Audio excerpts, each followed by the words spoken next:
किसी भी कहानी को जानने और समझने से पहले जरूरी है कि उसके पात्रों को जाना जाए।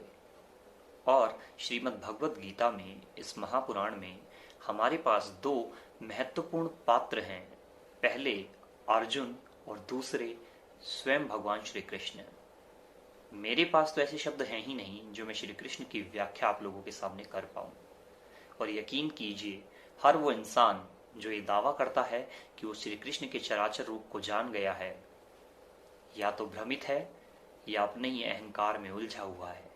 क्योंकि श्री कृष्ण के चराचर रूप को जानने के बाद इस शब्द के मायने ही बदल जाते हैं। श्री कृष्ण की परिभाषा तब तक दी जा सकती है जब तक वो मूर्त हैं। अमूर्त रूप में श्री कृष्ण की व्याख्या लगभग असंभव है। श्री कृष्ण को जानने के लिए शास्त्रों के तौर पर तीन माध्यम हैं हमारे पास। पहला है श्रीमद् भागवत पुराण। श्री कृष्ण के इस धरती पर अवतरित होने से लेकर श्री कृष्ण के महापरायण तक, इस धरती को छोड़ के जाने तक, अर्थात श्री कृष्ण के जीवन की संपूर्ण कहानी श्रीमद् भागवत पुराण।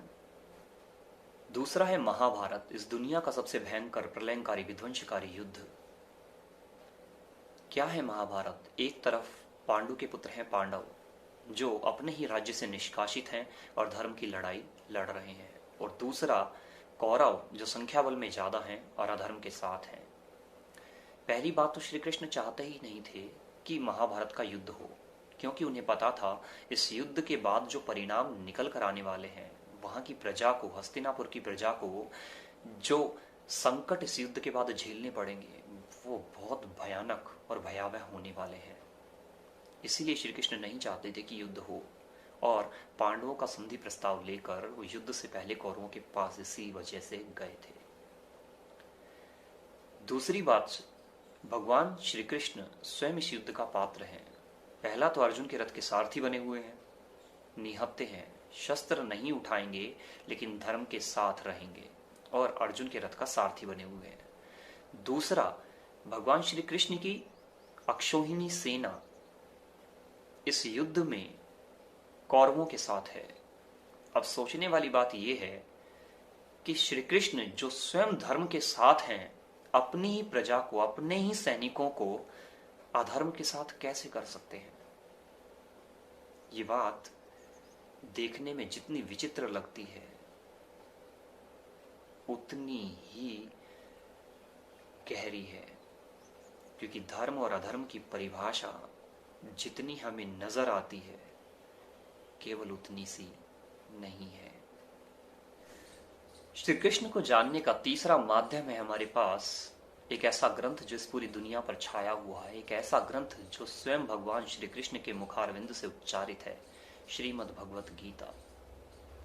महाभारत के युद्ध से जस्ट पहले, जब श्री कृष्ण, जो अर्जुन के रथ का सारथी बने हुए हैं, अर्जुन के रथ को चलाकर युद्ध क्षेत्र के बीचों बीच ले जाकर खड़ा करते हैं और अर्जुन को दिखाते हैं कि देख, तुझे युद्ध किनके साथ लड़ना है, तो भीष्म पितामह, विदुर और कौरवों को देखकर अर्जुन के मन में विषाद पैदा हो जाता है। डिप्रेशन में चले जाते हैं अर्जुन, और श्री कृष्ण से कहते हैं कि मैं अपने ही लोगों के खिलाफ शस्त्र नहीं चला सकता, नहीं उठा सकता।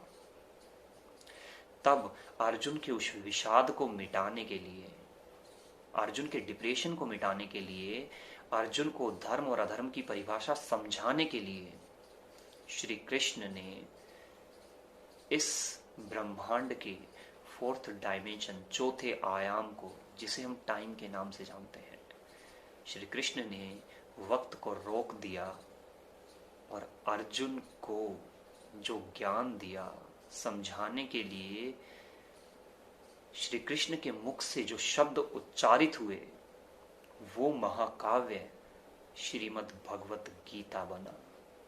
ऐसा बताते हैं, श्री कृष्ण जब गीता का ज्ञान दे रहे थे, वो योगारूढ़ थे।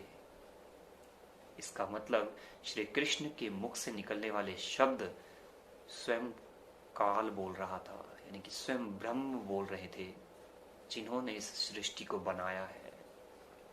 महाभारत के युद्ध के बाद एक बार अर्जुन ने श्री कृष्ण से पूछा था कि जो आपने मुझे ज्ञान रण क्षेत्र में दिया था, उस समय दिया था, एक बार क्या आप मुझे फिर से बता सकते हैं?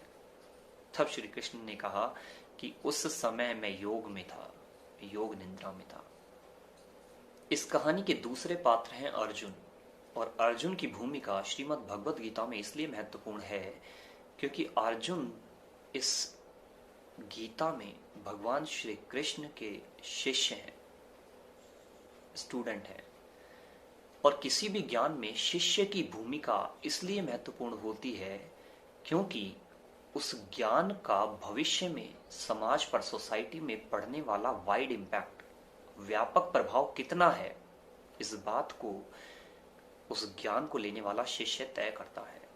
आपने क्या सीखा ये मैटर नहीं करता, आपने जो सीखा आप उससे इस सोसाइटी में, इस समाज में क्या बदलाव ला सकते हैं।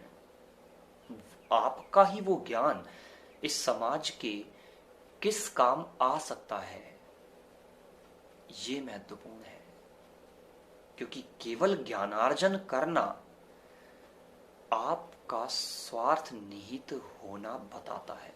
अगर आप ज्ञान लें और उस ज्ञान को स्वयं तक सीमित रखें तो उस ज्ञान के होने के कोई मायने नहीं है। अर्जुन गीता के ज्ञान के लिए पात्र थे, उसके लिए मेरे पास दो वजह हैं। एकलव्य का नाम आपने सुना है।